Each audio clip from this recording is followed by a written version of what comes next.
Assalamualaikum warahmatullahi wabarakatuh. Apa kabar pemirsa CNN Indonesia? Semoga Anda senantiasa sehat dan selalu berada dalam lindungan Allah Subhanahu wa taala. Alhamdulillah, senang sekali saya Eva Yunizar hari ini kembali menjumpai Anda dalam program Gapai Kemuliaan. Seperti biasa, saya tidak sendiri. Sudah hadir bersama saya Kiai Haji Muhammad Faiz. Assalamualaikum, apa kabar? Waalaikumsalam warahmatullahi wabarakatuh. Terima kasih. Baik. Alhamdulillah, terima kasih sudah hadir di studio Gapai Kemuliaan. Dan hari ini tema yang akan kita bahas adalah zikir penghapus dosa. Tentunya bagi Anda pemirsa yang memiliki pertanyaan, silahkan Anda sampaikan melalui email yang tertera pada layar kaca. Langsung saja kita bahas tema hari ini bersama Kiai Faiz. Kiai, sebagai manusia tentunya kita tidak luput dari dosa.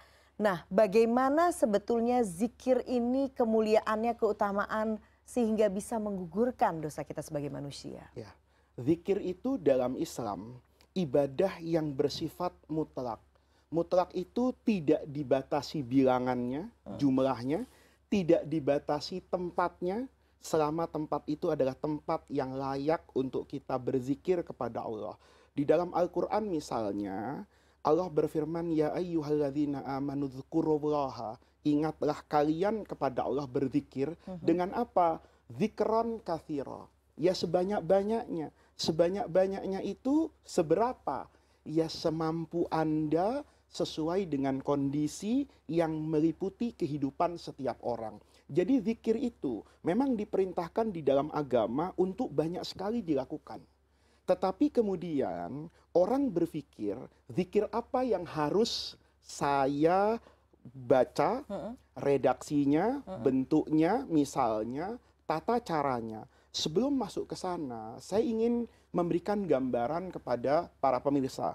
Zikir itu dalam bahasa Arab artinya mengingat.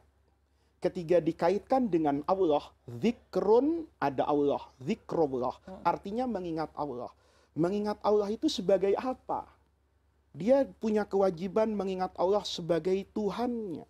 Mengingat Allah sebagai Tuhan yang maha kasih lagi maha penyayang. Dia mengingat Allah sebagai Tuhan yang memperkenalkan dirinya kepada umatnya. Bahwa Allah itu dalam setiap interaksi dengan hambanya akan mengedepankan ampunan, rahmat, maghfirah ketimbang murkanya.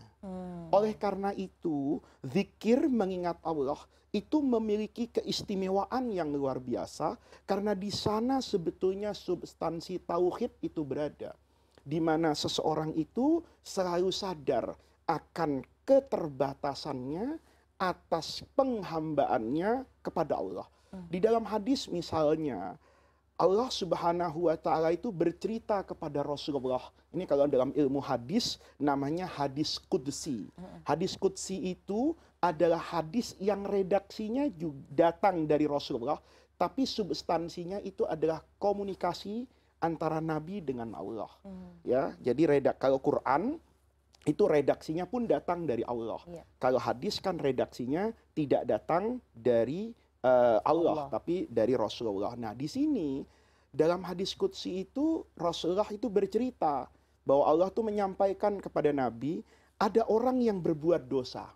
Dosa apa saja ini? Dalam hadisnya itu aznaba dzamban. Kalau orang yang berbicara ilmu nahu, gramatika, bahasa Arab, itu namanya nakiroh. Nakiroh itu dalam ilmu bahasa Arab menunjukkan sesuatu yang bersifat umum, mencakup segalanya. Kalau ada kata-kata zambun, nggak pakai alif lam. Kalau ada alif lamnya jadi azzambu. Kalau nggak ada alif lamnya, itu namanya nakiroh. Nakiroh itu mencakup semua dosa. Ada orang terjerumus kepada satu dosa. Tiba-tiba setelah dia berbuat dosa tadi, dia ngomong, Rabbil firli. Ya Allah, ampuni saya. Nanti dia berdosa lagi, minta ampunan lagi. Ini kalau bahasa gampangnya ini taubat sambal. Kita ini kalau makan sambal kepedesan kan, tapi besok dimakan lagi. Gitu loh. Nah, hadis itu sedang menguraikan orang yang seperti ini. Kata Allah kepada Rasulullah Muhammad, itu ada hambaku yang berbuat dosa. Tapi saat dia berbuat dosa, dia ingat. Annalahu Rabban. Dia masih punya Tuhan yang maha memberi ampunan. Karena dia ingat itu, dia ngomong, Rabbil firli. Tuhan ampuni saya. Maka kata Allah, saya ampuni. Besok berbuat dosa lagi, ingat lagi kepada Allah. Nah, ini dahsyatnya mengingat kepada Allah. Ya. Jangan orang kemudian sudah tenggelam dalam lautan dosa, kemudian dia lupa kepada Allah. Itu adalah dahsyatnya orang yang berzikir mengingat Allah. Kalau kemudian begitu dahsyatnya zikir, waktu-waktu yang utama untuk melakukan zikir kapan, Kiai? Karena biasanya setelah sholat kita kan langsung berzikir. Betul. Nah, apakah bahkan itu ada keistimewaannya. Kata Nabi itu orang yang bertasbih 33 kali. Orang yang bertahmid, tasbih itu subhanallah, tahmid itu alhamdulillah, takbir itu Allahu Akbar 33 kali. Kemudian dia sempurnakan dengan la ilaha illallah wahdahu la syarikalah lahul mulku wa huwa ala kulli syai'in qadir dan seterusnya itu Allah ampuni dosanya. Gitu loh. Nah, itu menunjukkan zikir itu memang luar biasa. Utamanya tentu dikerjakan setiap sholat. Bahkan bukan cuman itu, setiap waktu. Itu juga bagian dari zikir. Ketika hari ini kita tadi makan, kita itu juga butuh zikir. Alhamdulillah sampai kepada waktu makan. Begitu sampai kepada waktu makan, tadi kita dikasih makanan kan, nasi uduk sama ayam bakar. Saya mengatakan alhamdulillah, yang ketiga datang waktu makan, yang dimakan ada. Berapa banyak orang datang waktu makan, yang dimakan nggak ada. Sekarang yang dimakan ada, alhamdulillah masih mau makan. Lihat orang di rumah sakit tuh, dikasih makanan, nggak mau makan. Nah, itu juga bagian dari zikir. Nah, ketika kita dapat makanan seperti itu, zikir kepada Allah, itu pasti bukan saja Allah ampuni dosanya, tapi Allah berikan keberkahan dan nikmat yang akan bertambah. Karena pada setiap karunia Allah, dia ingat yang memberi itu adalah Allah Subhanahu wa Ta'ala. Kembali ke tadi setelah sholat biasanya kita harus berzikir. Nah, itu apa saja amalan atau zikir-zikir yang sebaiknya dilakukan dan apa keutamaannya, apa yang kemudian kita dapatkan? Zikir apa yang harus dilakukan itu beda-beda. Kalau dia seorang pilot pesawat, kemudian jam terbangnya sudah kurang 1 jam lagi, ya tidak perlu panjang-panjang kan. Saya sudah mau boarding misalnya, atau saya di stasiun kereta api, saya tahu kereta api berangkat jam 8 pagi misalnya, saya menyempatkan sholat duha di jam 7, maka yang harus kita baca sebenarnya intinya dalam zikir itu semua yang bermakna pujian kepada Allah. Semua yang bermakna rasa syukur kepada Allah. Semua yang bermakna penghambaan saya kepada Allah. Semua sholawat yang saya persembahkan kepada Rasulullah. Itu sudah termasuk bagian dari zikir. Jadi ketika saya misalnya ngelihat di bandara ada burung besi yang sebesar itu bisa terbang. Saya kemudian ilmu saya nggak nyampai. Saya tidak pernah belajar ilmu dirgantara. Saya belajarnya tafsir Quran. Tapi saya mengatakan subhanallah. Betapa agungnya Allah yang menciptakan akal manusia. Kemudian dia bisa berkarya dan berkreasi dengan alat transportasi modern. Saya katakan subhanallah. Itu bagian dari zikir. Ketika kemudian kita menghadapi makanan yang enak. Ketika sakit tiba-tiba lidah kita itu merasa pahit. Kita katakan subhanallah. Baru ingat ya Allah. Yang membuat nikmat makan itu bukan makanannya. Ternyata lidah, rasa yang engkau karuniakan kepada saya. Nah, itu juga bagian dari zikir. Jadi konsep zikir itu tidak melihat banyak dan sedikitnya, tetapi adalah ketersambungan perasaan kita kepada Allah Subhanahu wa Ta'ala. Semoga kita semua semakin memahami bagaimana zikir yang tepat yang dilakukan untuk sehari-hari. Baiklah, kita akan break terlebih dahulu. Kita akan lanjutkan sesaat lagi. Jangan kemana-mana. Gapai Kemuliaan akan kembali sesaat lagi.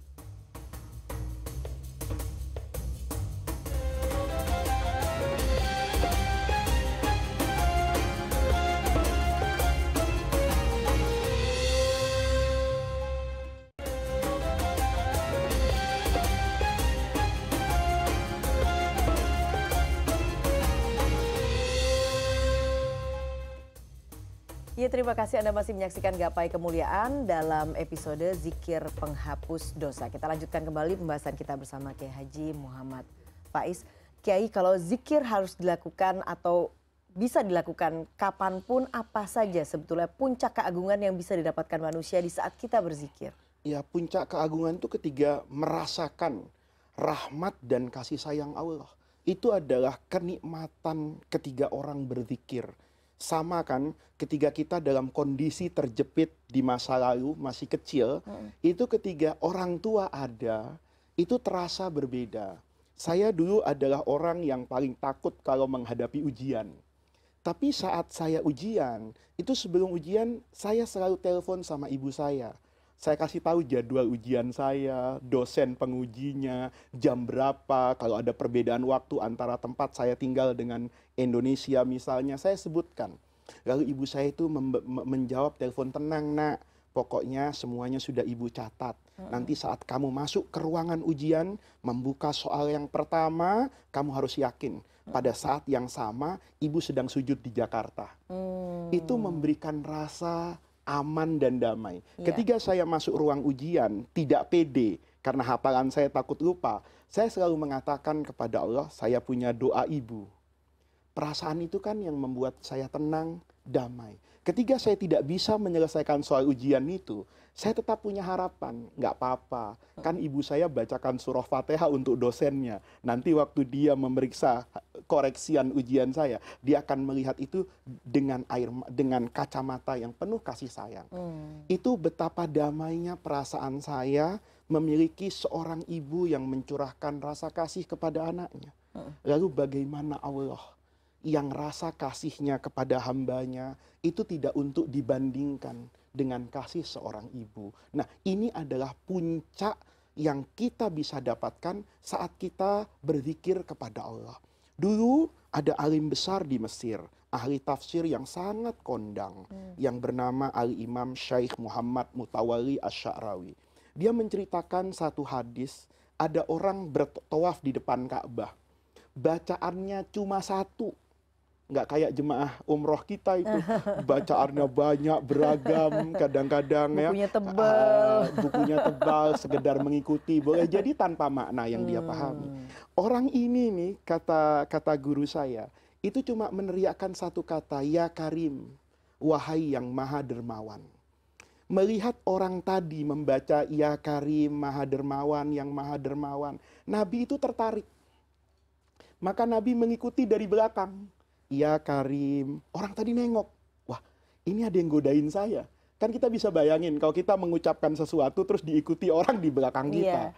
Rasanya itu kata orang Jawa tuh ngenyek. Ya. Maka kemudian orang tadi tuh bilang, ini orang siapa ya? Dia tetap konsen, ya Karim, Nabi bilang gitu. Lama-lama orang Arab yang di depan Nabi ini nggak tahan. Dia balik menghadap Nabi. Kata orang tadi, dia belum tahu kalau itu Rasulullah, tapi dia sudah beriman kepada Nabi. Laula sobahata wajhika, kalau bukan karena wajahmu yang tampan dan anggun, kelakuanmu yang seperti ini saya adukan kepada Nabi Muhammad.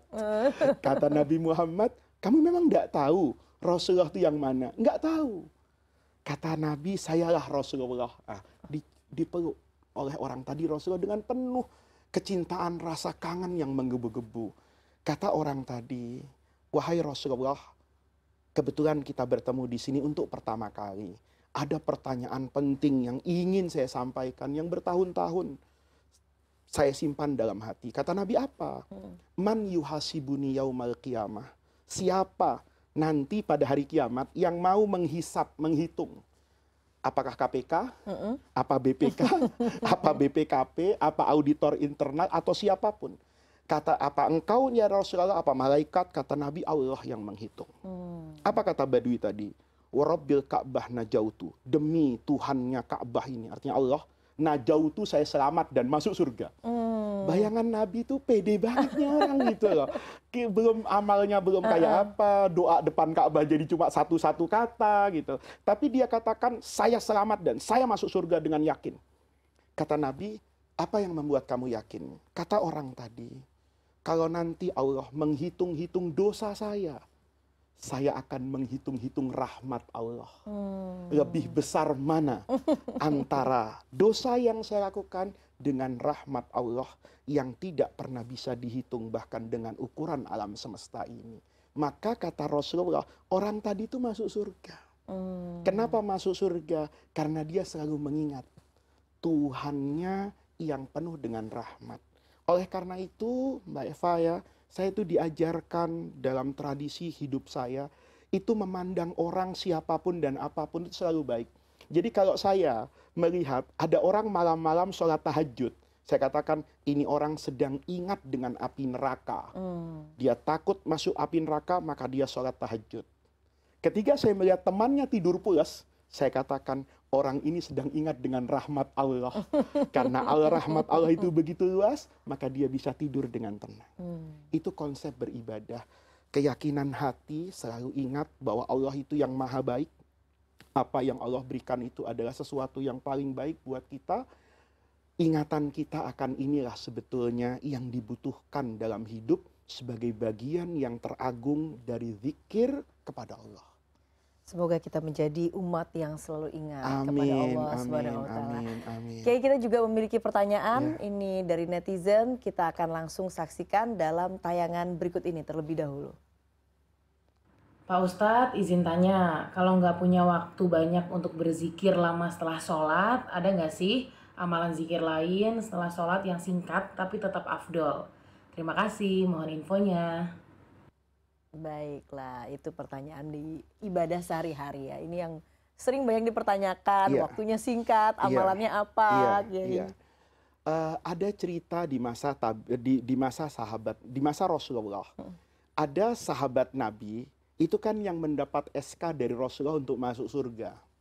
Kayak Nabi sebelum wafat misalnya bilang Abu Bakrin fil jannah. Itu berarti ada 10 orang itu yang disebut al-mubasysyaruna bil jannah. Dikasih kabar oleh Nabi masuk ke dalam surga. Maka ada sahabat lain yang nggak dapat SK. Dia penasaran. Loh, yang ini kan dapat SK masuk surga. Maka dia penasaran. Kayak apa ya ibadahnya? Untuk bisa meraih ridhonya Rasulullah sehingga di SK-kan untuk masuk ke dalam surga. Ini kejadiannya banyak diriwayatkan terkait beberapa sahabat dan beberapa orang. Maka orang tadi itu pura-pura gitu, cerita sama sahabat itu, kalau saya lagi berantem sama istri saya nih, nggak dibolehin pulang, saya nginep di rumah kamu ya. Padahal dia ingin menyelidiki keseharian. Gitu loh. Begitu sampai di sana, dia kecewa dengan ekspektasi yang dia bayangkan. Dia bayangkan nih orang nggak tidur-tidur kalau malam, sholat terus. Ya kan, zikir apa, ternyata biasa aja, makan tidur macam-macam ya. Setelah 3 hari dia merasa nggak ada istimewanya ini ahlul jannah ini gitu loh. Maka dorongan hati dia itu membuat dia memberanikan diri gitu loh. Saya mohon maaf, saya ini bohong, sebenarnya saya nggak berantem sama istri saya hanya ingin tahu kehidupanmu. Kata yang ditanya, kenapa kamu ingin tahu kehidupan saya? Ya karena engkau kan masuk surga, kata Rasulullah. Saya membayangkan hidupmu begini.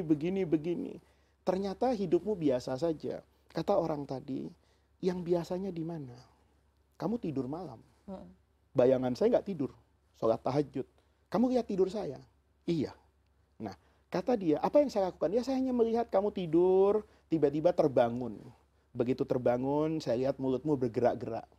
Loh, kata orang tadi, kamu tahu nggak apa yang saya baca? Enggak, apa yang kamu baca? Ya subhanallah walhamdulillah wala ilaha illallah wallahu akbar. Itu kata Nabi sekali diucapkan, itu pahalanya itu dari bumi sampai langit. Saya hanya ingin mengatakan kepada orang tadi, kalau saya beribadah seperti idealnya seorang ahlul jannah, dan kamu melihat itu, kamu pasti akan berputus asa dari surga. Kamu pasti akan mengatakan, pantas dia masuk surga ibadahnya kayak gitu. Lah gue bagaimana kalau kata orang Betawi kan? Nah, tetapi kalau saya gambarkan seperti ini, kamu pasti punya optimisme. Ternyata ahlul jannah itu, dia hanya berzikir saat ada kesempatan untuk mengingat Allah. Saat matanya meminta dia untuk tidur karena capek bekerja di siang hari. Mata kan juga punya hak. Allah juga punya hak. Kita punya kewajiban kepada istri saya kan, untuk memberi nafkah. Saya punya kewajiban kepada murid saya untuk mengajar. Tapi saya juga punya kewajiban kepada Allah untuk beribadah secara khusus. Maka zikir ketika tidak bisa dilakukan setelah sholat, kan bisa saja dilakukan ketika kita ada di dalam kendaraan. Menikmati kemacetan Jakarta, daripada marah-marah tanpa ada solusinya, ya kita nikmati saja kemacetan ini. Dengan apa? Mungkin Allah kasih kemacetan supaya saya berzikir. Karena kalau nggak macet, cepat sampai ke rumahnya, mungkin sudah bertemu anak istri, zikirnya jadi hilang. Jadi konsepnya, di mana ada kesempatan untuk kita berzikir kepada Allah, berzikirlah kepada Allah. Ketika ada kewajiban lain yang membuat kita tidak bisa berzikir secara khusus, tetapi hati kita selalu ingat, ya Allah, saya hari ini jadi host di televisi, itu bagian dari pekerjaan. Pekerjaan ini juga kewajiban saya. Agama juga mewajibkan kepada saya untuk menjalankan semua yang diamanatkan kepada saya. Maka ketika saya taat bekerja, itu juga saya ingat dengan perintah Allah kan. Nah, itulah sebetulnya konsep hidup yang diharapkan dari agama. Baik, menarik sekali. Tapi biasanya yang suka menjadi pertanyaan adalah masyarakat ingin mempertanyakan zikir mana yang paling utama, waktunya yang kapan gitu. Tapi kita bahas setelah jeda ya, Kiai. Jangan kemana-mana, Gapai Kemuliaan akan kembali sesaat lagi.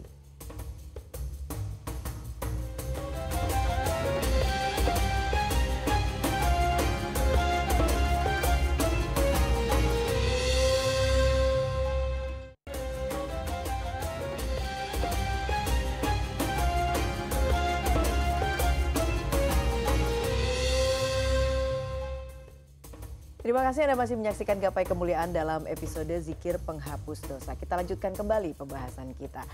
Kiai, itu yang kemudian sering ditanyakan oleh masyarakat pada umumnya. Kapan zikir yang paling utama dilakukan, kemudian bacaan-bacaan apa saja yang paling mulia sehingga apa yang kita harapkan bisa diijabah, bisa didapatkan. Nah itu bagaimana penjelasannya, Kiai? Itu ada salahnya ya ada benarnya, ada baiknya, ada tidak tepatnya.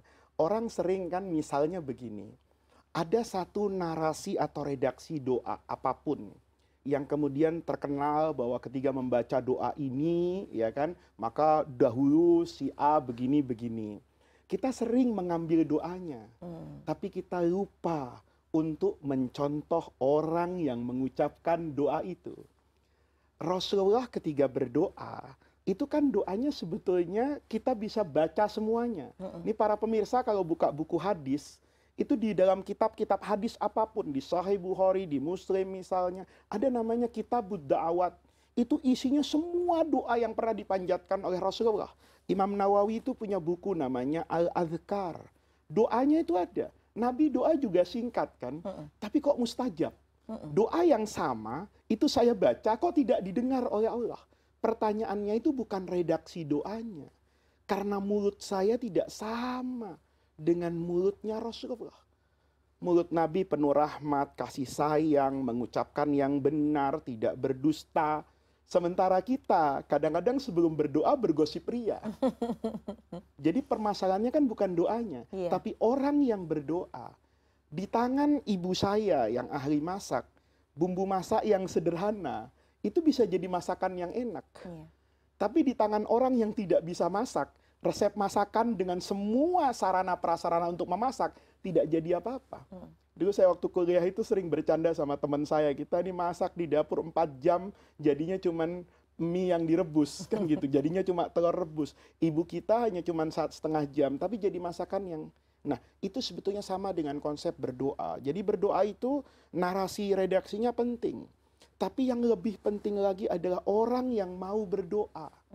Nah, perasaan dia butuh tunduk kepada Allah, kemudian dia berusaha untuk mendekat kepada Allah, itu adalah hal yang paling penting untuk dipenuhi ketika kita akan berdoa.